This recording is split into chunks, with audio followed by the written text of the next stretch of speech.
We're busting ours to kick yours. Fun to watch. Minus 15. Respect all, fear none. Into the upper deck. Intensity is not a curfew. Hello, Utah Street. 5, 4, 3, 2, 1.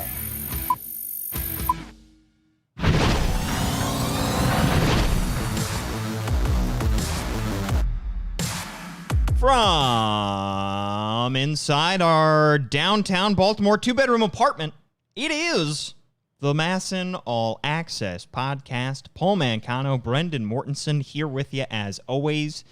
Thank you so much for tuning in an apartment that has been racked by the sounds and shakings of falling ice for most of the morning. Yeah, if you see us jump in fear, it is because outside there have been icicles falling down about every 2 seconds. And you would think by now we would be used to it and it wouldn't startle us. It does. Well, let's set the scene here. We have a large terrace, and above that... Weird flex. Yeah. Oh, huge flex. This thing is actually unnaturally large. We could have entire... I mean, we could put a hoop out. There goes another one. There goes the ice. There goes the ice. Wow. So the ice is falling from The a ice height. is a paid actor. It knew that we were going to talk about that. The ice is falling from a height that makes the crash onto our terrace quite loud and quite startling. So there's still more ice. I checked this morning, Brendan. We have a long way to go here. Yeah, it's going to be a long and terrifying day. We will live in constant fear of that ice falling down. And you won't hear it, but you'll see us jump like frightened people. And you'll be able to make fun of us. We have plenty to talk about here on this podcast. We're going to talk about, first and foremost, the Alex Cobb deal, which, of course, went down or has not officially gone down, was reported yesterday, what that could mean for the Orioles in the future. And then we have not yet talked about the Freddy Galvis signing, so we have to touch on that, too, at some point. But first, I do want to acknowledge something, Brendan, and that is, of course, the passing of our dear friend, our colleague, and our coworker, Mel Antonen, over the weekend. Mel was, I know, Brendan, you didn't have a chance to meet him during your time at MASN. I've really only been with MASN since 2016 when I joined as an intern. But Mel, from day one, was incredibly friendly, incredibly nice, treated me as an equal when I was an intern. And I think that's rare to find in this business anywhere, and somebody who I realized immediately I could have a conversation with. He's a great listener, a phenomenal reporter with USA Today for so many years. And then we were lucky enough to have him, of course, on both MASNsports.com and the Mid-Atlantic Sports Report, which many of you watched Mondays through Fridays. He was a constant in this area for many years. And he was... If you read anything that he had done, you knew what a phenomenal reporter he was, what a hard worker he was. And if I may share just a couple quick stories, one of my first interactions with Mel was back during the winter meetings, because that was his Super Bowl. He knew so many people, had cultivated so many contacts in the business and friends in the business, that walking around with Mel at the winter meetings was like walking around with a celebrity. And I just remember, it was our first year of winter meetings with MASN All Access. So it was 2017, first time we were there as a MASN All Access crew. We had a kind of, I don't want to say a rinky-dink setup, but it was not exactly. We were next to Yes Network, and we were here with this blue banner, and we just didn't quite know what we were doing. And I just remember, and Mel, of course, was a fixture at winter meetings, and I just remember him bringing over... he just comes up to me and says, I have Joe Torre here. Do you mind if we just sit down and do a quick interview? And I said, Joe Torre? And so we set up a quick interview. I'm like scrambling. And Joe Torre sat down and did a 5-minute interview with Mel with our MASN All Access blue background and on kind of our rinky-dink set. And we ran that on our MASN All Access show. A legend of the game and Hall of Famer Joe Torre, because Mel had built up such a friendship and a relationship with one of the greats of the game. And that was just kind of who he was and was beloved around the baseball world. What an outpouring of support. It was amazing to see on social media, when the news came out of his passing, just the reaction from all corners of the baseball world. So many people, so many companies, so many reporters and players that I didn't even know had any connections to Mel. I thought he was kind of our little secret, and I had no idea that he had built such a long career and such an incredible career of reaching so many people. And, we were just lucky enough to be some of the people that he reached. And what an upsetting weekend, a sad weekend. But I know Mel, of course, battled right up until the end. Difficult year for his family, and he will absolutely be missed by our MASN family. Yeah, from everything I've heard about Mel, I wish that I had gotten to meet him and interact with him. He sounded like not only a person that you would be really lucky to work with in baseball, but a friend that you would be really lucky to have in baseball. And I know the MASN family is going to miss him very much. Absolutely. Did an interview with him right in October. One more quick thing. And, right before he finished his time really with MASN, and it was the first time I talked to him since he was undergoing all these health issues. And the whole time he was just asking, how are you guys doing? What's MASN All Access like now? Where are you guys set up? And I was trying to turn the conversation back to him and say, no, we want to know about you. We want to know how you're feeling and how you're doing, because he went through such a difficult year and was such a battler in a tough time. So absolutely, Mel will be missed. And I know I speak for a lot of readers, a lot of followers of Mel when I say that as well. Okay, let's talk about some baseball here, yeah. Brendan. Let's get started with the Alex Cobb conversation, because that was the big news yesterday. As of the time of this recording, the deal has not been finalized. You might be listening to this now when it has been, because there are significant hurdles, I want to say, but not really. It sounds like the deal is going to get done. It sounds like they are going to hop over these hurdles, but salary is a big issue here because MLB has to approve everything that goes through. But let's talk about the basics of this deal and what we have heard reported, Brendan. Yeah, so Alex Cobb goes to the Angels, and in return, I would preface this by saying that Mike Elias do not miss. He gets Jahmai Jones in return, who is the Angels' 7th-ranked prospect, and he is a second base center field hybrid, but I would imagine that he is going to play second base for the Orioles. He spent most of his time at second base in the Angels system. He played in Double-A in 2019 when there was most recently a minor league season, but he must have really impressed at their summer alternate site because he made his major league debut last year, only had 7 at-bats, but got 3 hits in those 7 at-bats. My initial reaction is that this is an incredible trade for the Orioles because not only do you get rid of some of Alex Cobb's contract, he was owed $15 million this year, but you get not only a great infield prospect in Jahmai Jones, you get the best second base prospect in your system in Jahmai Jones in return for Alex Cobb. This is a huge win for the Orioles. This is a huge win. This is let's talk about it. I want to talk about Jahmai Jones and what he brings to the Orioles and where he could fit in the long-term infield picture overall. But let's first talk about it from the Alex Cobb side of things, because you and I on this podcast before have talked about the fact that Alex Cobb was a guy that I think Mike Elias was wanting to trade this whole time, pretty much since he took the job. But the contract made it incredibly difficult for him to get dealt. He was, lest we forget, it is the biggest contract the Orioles have ever handed out to a free agent pitcher, which is crazy to say, but when you consider how much salaries have inflated over the past 2 decades and the fact that the Orioles have not had a whole lot of great starting pitchers in Baltimore, it makes sense. 4 years, $57 million. They signed him back basically during spring training 3 years ago when they signed Andrew Kashner and Alex Cobb. They had 2 massive holes in their rotation at the time. They were trying to get a deal done with Lance Lynn. They eventually have to settle for Alex Cobb. And at the time, it was viewed as an okay price point because the market had kind of fallen out from under a lot of free agents that winter. But in retrospect, Brendan, that 4-year, $57 million contract turned out to be an albatross.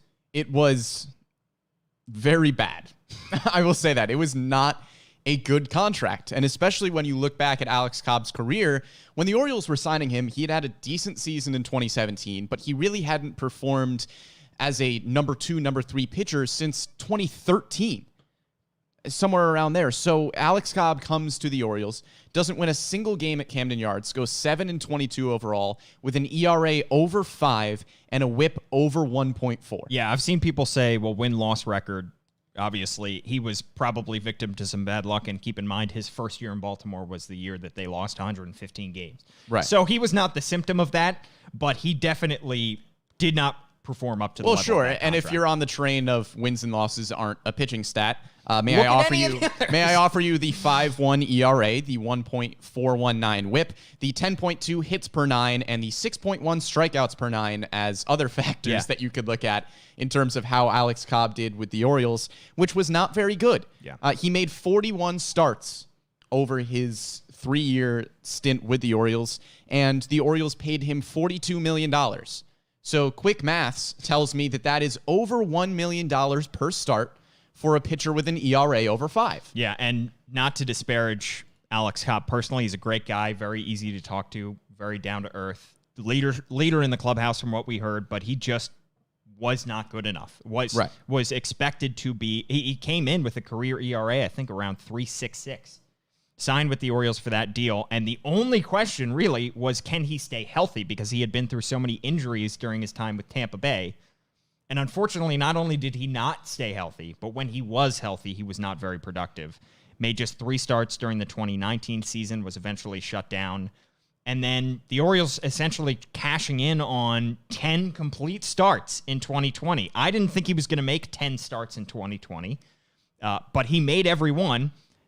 Not a great year, 4.30 ERA, fine strikeout to walk ratio. Brendan, I don't know what the Angels saw in him.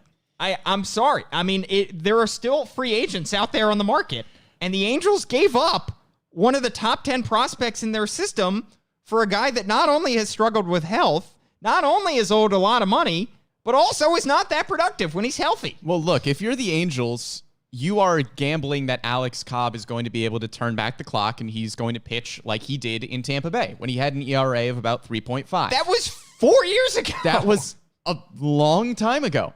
And we don't know the exact, how much money the Orioles are going to pay in this deal. What we have heard reported is he is due $15 million. Right. I think 10.5 of which is actually due in 2021, and then the rest, the 4.5 remaining, is deferred. And I saw a report, I think, from Jim Bowden saying that the Orioles will pick up most of the money on that deal. So, but if you're the Angels and you are paying more than $3 million on this $15 million, which we are presuming that they will, we are not assuming that most means like 12 out of the $15 million. We are assuming that they are going to pay a little bit more than that. Alex Cobb, in my opinion at least, and I think you would share this assessment, Paul, is really not worth that gamble. No. Because it's not like you're looking at Alex Cobb and saying, okay, if he can repeat a performance like he had 2 years ago, if he had the year he had 2 years ago, then we will be good with Alex Cobb. He can be a solid number 3 pitcher in our rotation. If you are taking a chance on Alex Cobb, you are hoping that he turns back the clock 7 years.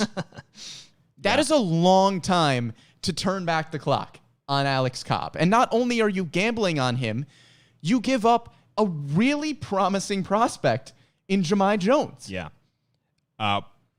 Let's talk about Jahmai Jones real quickly. Let's do it. Before we get into the rotation, because there are still some kind of lingering questions after the Alex Cobb deal. Sure. We still think it was a great deal, but it does leave a pretty big hole in that rotation for the O's in 2021.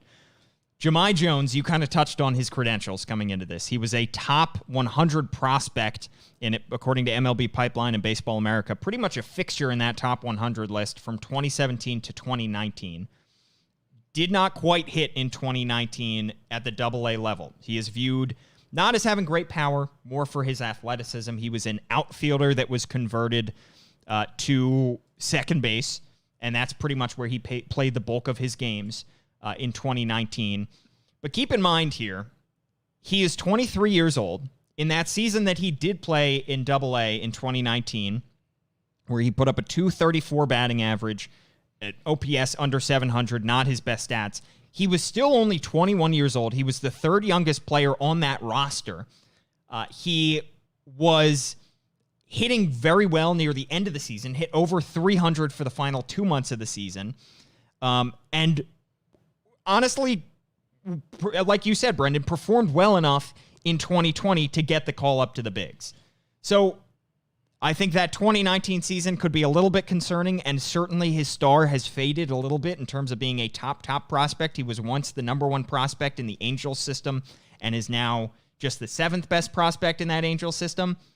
But still, I would say 23 years old, already got a taste of the big leagues, still very athletic, a position that the Orioles do not have a whole lot of depth in terms of their minor league system.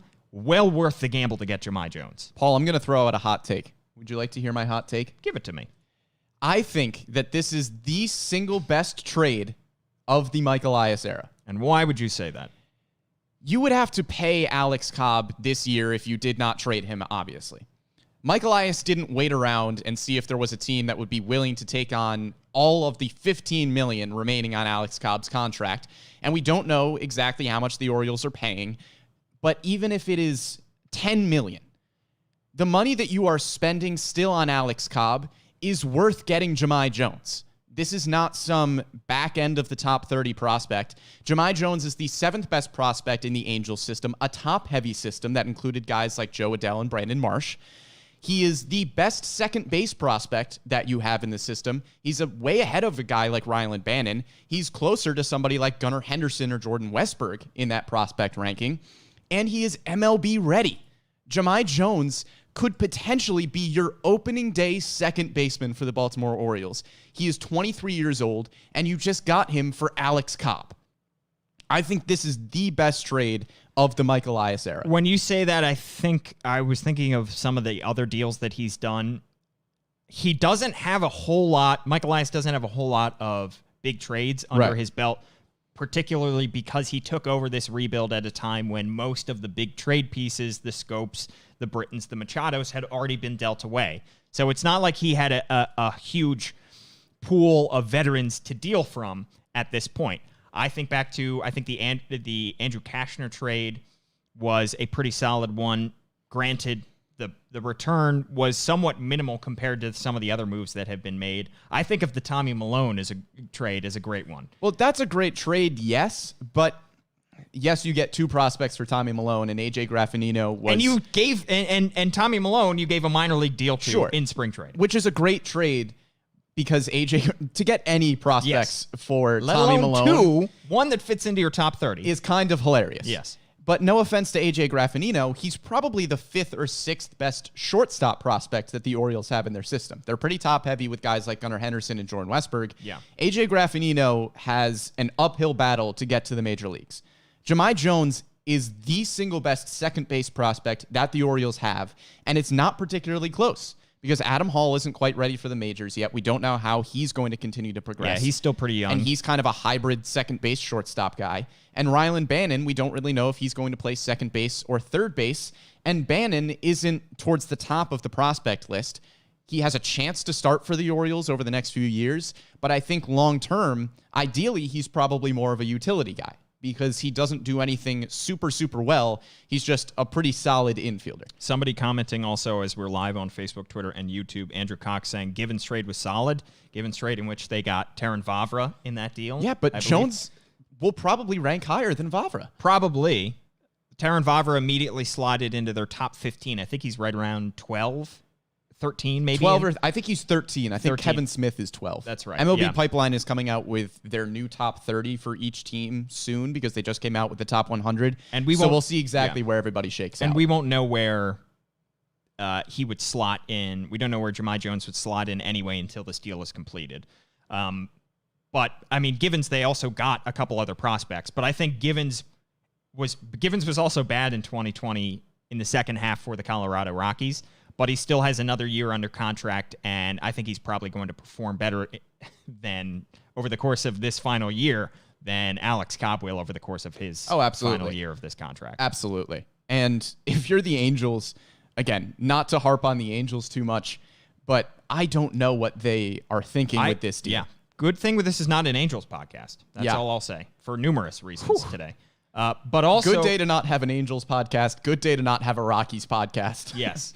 But also, I think it is important from the Orioles' perspective to note that they would not have gotten a prospect this highly rated if they were not willing to eat a significant amount of money. Yes, this is not a cheap move. No. By any means. They are paying for a top prospect essentially here. And when we talked about this deal potentially getting done earlier on in the offseason, you had a great prediction of you said that we both predicted close. He was going to go to the Angels. Yeah. We both saw this deal getting done with the Angels, which I don't know what is going on between the Angels and the Orioles front offices, but they appear to be best buds. Look, if the Angels if they just want to keep giving the Orioles prospects, we're not going to say no. I mean, this is turning into the L.A. Orioles at this point, between Jose Iglesias, Dylan Bundy, and now Alex Cobb. So, if there's anybody else, if the Angels want to get Mark Trumbo back, they can certainly do that.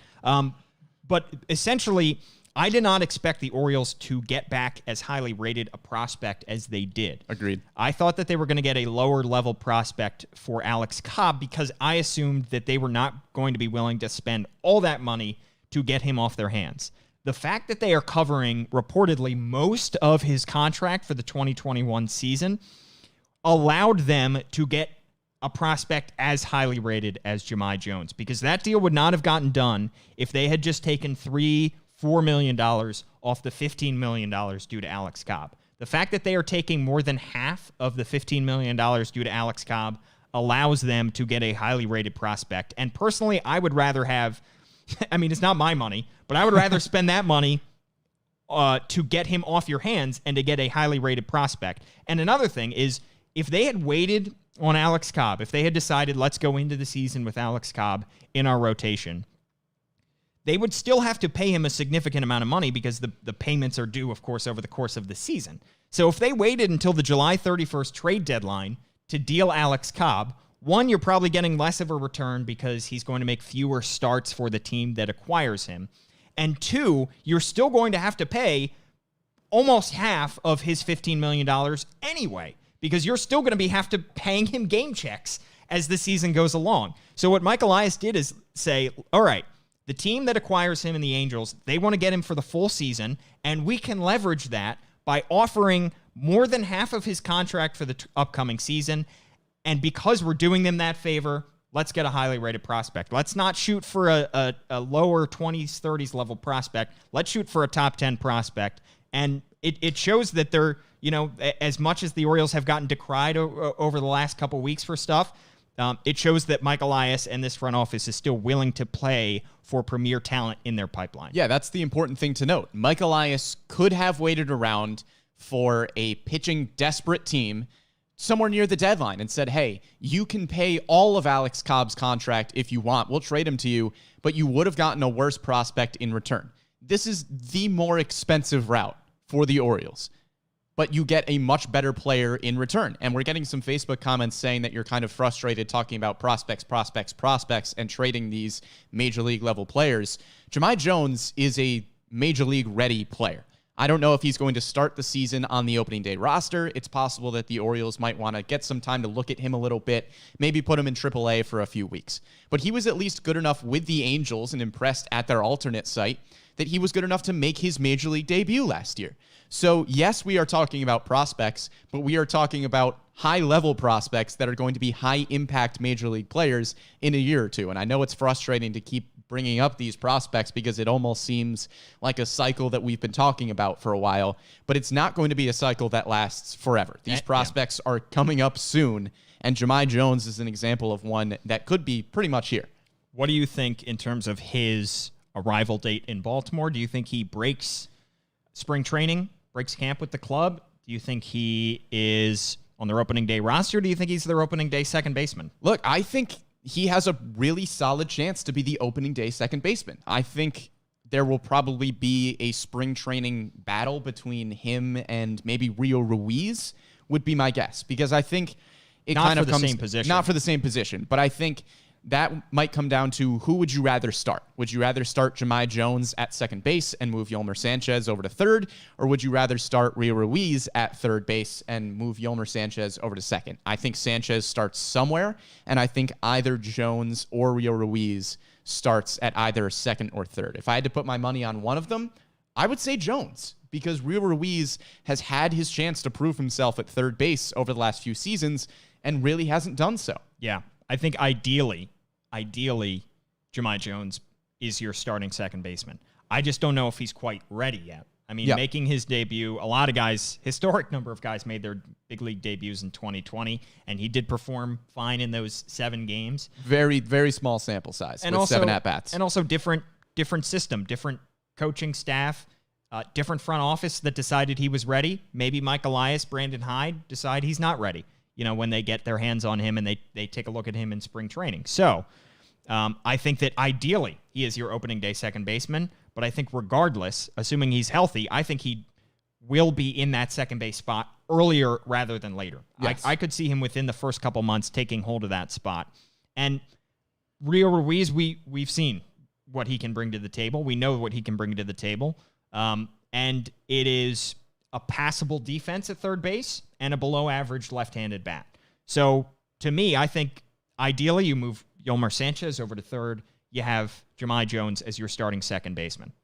I think I'm not going to be surprised if the Orioles start Jones at the AAA level, purely because when you first trade for a guy, you want your coaches to be able to spend some time with him, and you want to be able to make sure that he's really ready for the majors. You want to do your own homework, right? You don't want to rely on the Angels' homework in terms of how his development is going. Never copy homework. Don't do it. Don't plagiarize, kids. But I think if Jones starts the year in AAA, I think there's a pretty good chance he gets called up even within weeks, because he is clearly close to, if not already, Major League ready. Yeah, I agree. From the Orioles side of things, let's talk about the rotation side of things. Yeah. Because it does leave a pretty big hole in that rotation. Let's talk about what we think the rotation will look like to start the season. Mike Elias has said they still have some work to do this offseason in terms of acquiring talent, and in particular pitchers. I think that they are going to sign somebody, maybe if they do sign a major league player to a major league deal in terms of their rotation, it's not going to be for very much money. It's probably going to be $1.5, maybe $2 million max. Look for somebody in the Wade LeBlanc kind of mold of a major league deal. They could also go with a minor league deal to add talent to that rotation, because if they go into the season with this current rotation, things could be kind of bumpy. A little shaky. There's 3 pitchers that are solidly in the rotation already, and we knew that going into the season, being John Means, Dean Kramer, Keegan Aiken. Those are your top 3 pitchers. After that, it gets a little murky. We have right now Bruce Zimmerman and Thomas Eshelman in the last 2 starting spots. I think Jorge Lopez has a chance to fight for one of those spots. So this is kind of option A, is the Orioles don't sign a veteran free agent to fill up one of those spots, and you kind of figure it out with the last 2 spots in the rotation. I think option B is that you go out and sign a free agent pitcher. Like you said, a few names that I thought of, Jordan Zimmerman, Anibal Sanchez, Julio Teheran, Ivan Nova, you could probably get for like around $1 million for a 1-year deal. And I feel a little bad. We are kind of going after Alex Cobb a little bit, but it probably isn't going to cost you that much money to replace Alex Cobb's production. I mean, it's not terribly difficult to find a veteran free agent pitcher who can give you a ERA over 5. Yeah. And that's not terribly difficult. So you can find somebody in free agency for not a lot of money, because what would be the point of signing somebody to a lot of money with so many prospects coming up, that will give you, even an ERA around 4. That's fine. And if the Orioles do not make any additions to their starting rotation by opening day, John Means would be the oldest member of that rotation at 27 years old, and also the most experienced member of that rotation with just 42 appearances Oh. in his career at the Oh, big boy. league level. 37 career starts. That is if they don't make any additions. I do think they will make an addition. I like some of the names you threw out there, Brendan. I do think they could also just go for 2 or 3 guys on a minor league deal and minor league deals rather, and let them battle it out.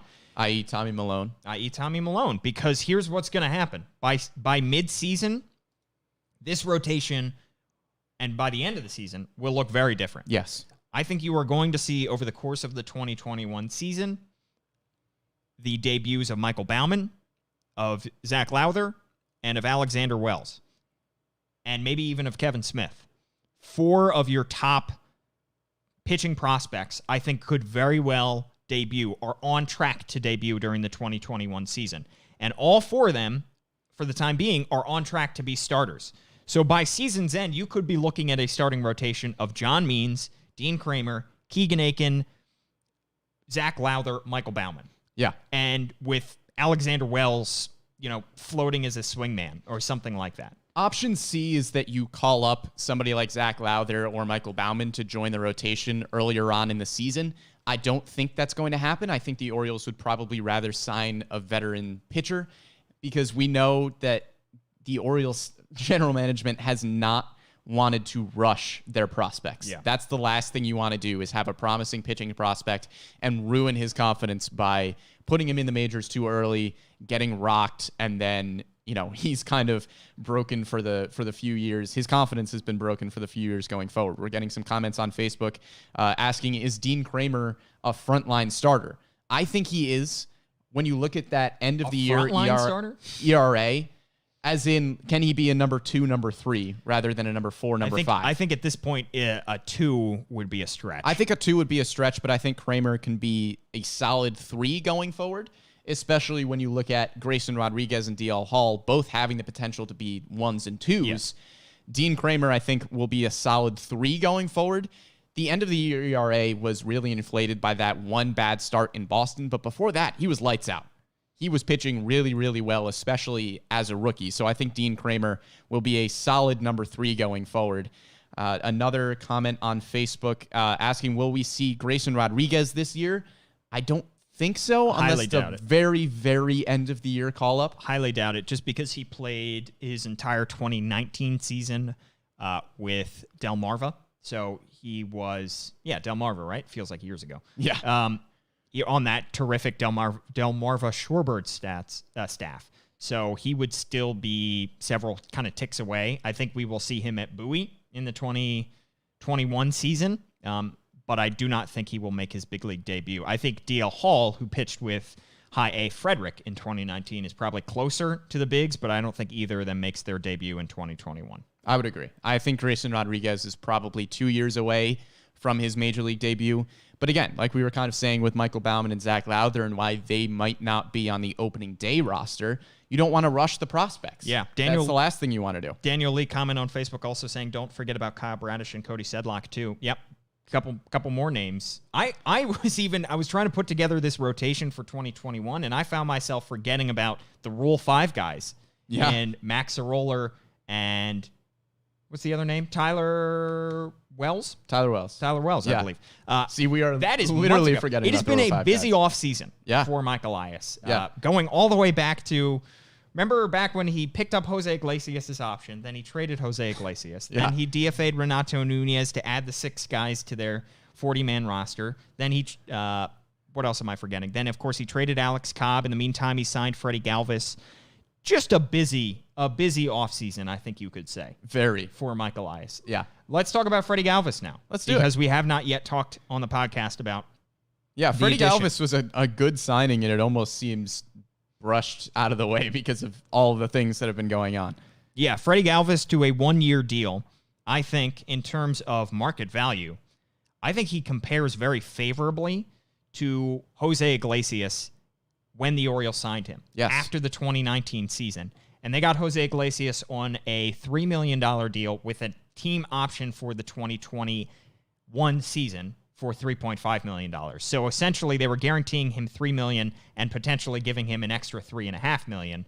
Freddy Galvis, 1 year, I believe $1.5 million was the reported terms of that deal, and a guy who stacks up very well to what Jose Iglesias was going to bring to the Orioles in 2020 when they signed him.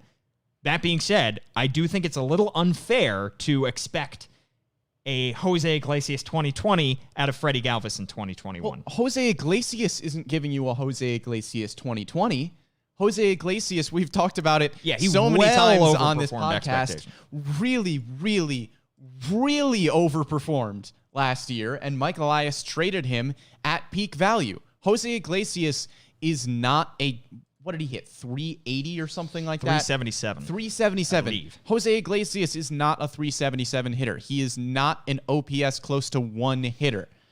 Jose Iglesias will probably give you pretty similar numbers to Freddy Galvis. And I know that Freddy Galvis had a down 2020, but in 2019, he hit 23 home runs, which is way more power than you would have been getting out of Jose Iglesias. Yeah.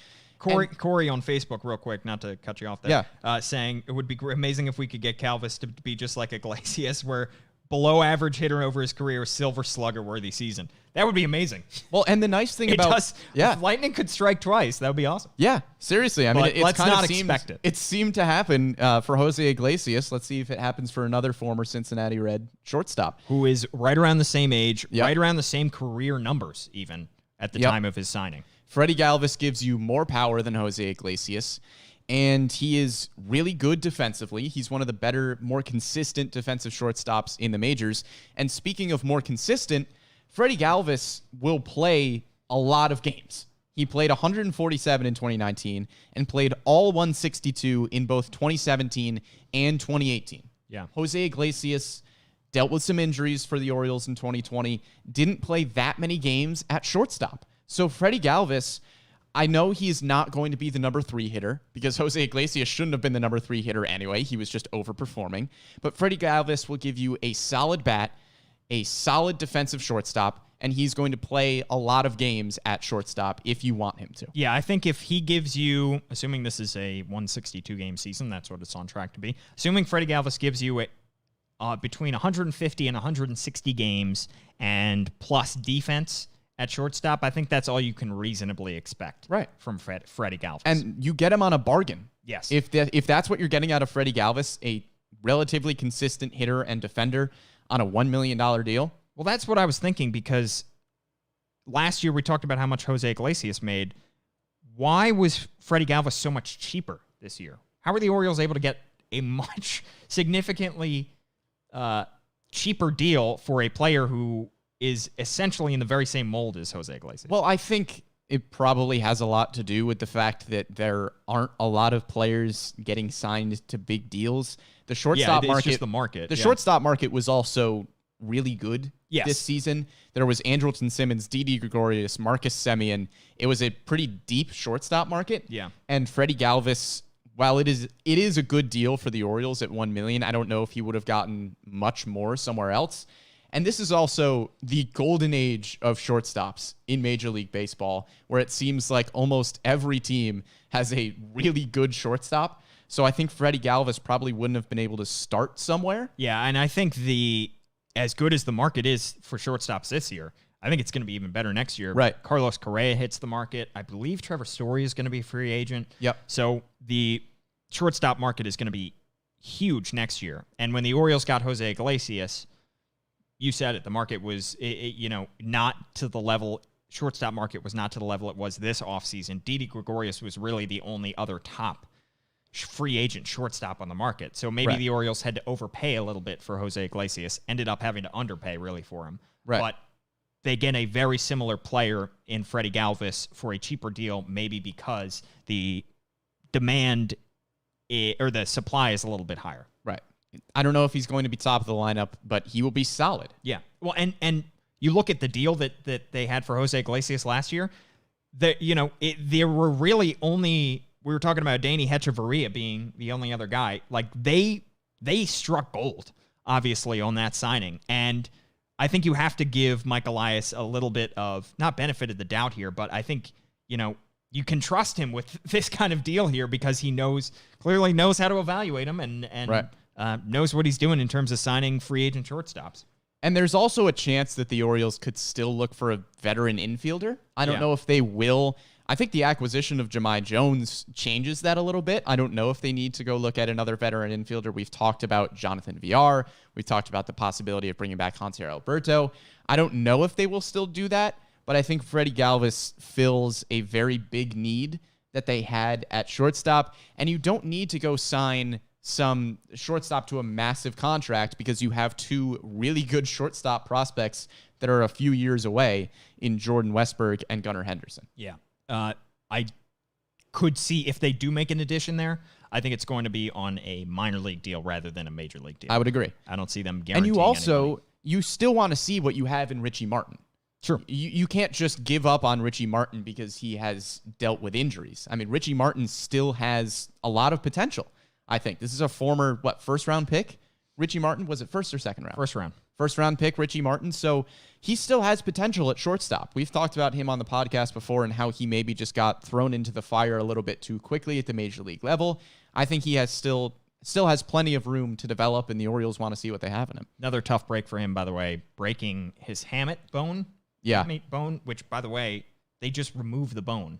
Fun That's fact. crazy. Isn't that crazy? They just take it out if you break just it. don't need it. They don't try to fix it. They just say, nah, you're good without it. I don't know how that happened, but it's tough to break bones in both of your... That doesn't make sense. How are there bones that you just don't need? What's it doing? The appendix, I'll tell you. What is it doing? It's not a bone, but that's, it's there. It is there. Like, I don't know. Look, as somebody who has broken both his wrists playing tennis, I never heard about for that. Richie Martin. Yeah. Yes.